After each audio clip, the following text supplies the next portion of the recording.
শেষ ওভারে নানা নাটকীয়তার মধ্য দিয়ে অবশেষে বাংলাদেশ সুপার ফোরে নিজেদের প্রথম ম্যাচে শ্রীলঙ্কাকে ৪ উইকেটে হারালো।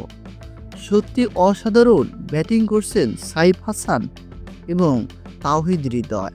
সেই সাথে মুস্তাফিজুর রহমান এবং তাসকিন আহমেদ ডেথ ওভারে যেভাবে বোলিং করলেন সত্যি অসাধারণ। সেই প্রশংসাই করলেন ম্যাচ শেষে ক্যাপ্টেন লিটন কুমার দাস।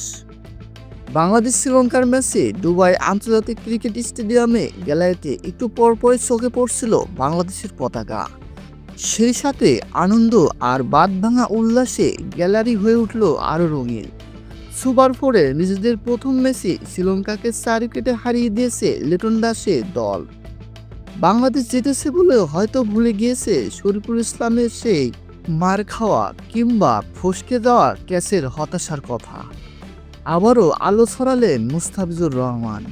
সেই সাথে সাইফ হাসান জানিয়ে দিলেন তিনি এখনও আছেন। কিছুক্ষণ তার সঙ্গী ছিলেন লিটন কুমার দাস। ক্যাচ ফেলার হতাশা ভুলে শেষটা রাঙিয়ে তুললেন তাওহিদ হৃদয়। এমন ছোট ছোট মুহূর্ত মিলিয়ে বাংলাদেশ লিখল দারুণ একটি জয়ের গল্প। বাংলাদেশ এখন স্বপ্ন ফাইনাল খেলা, সেই স্বপ্নের পথেই হাঁটছে বাংলাদেশ।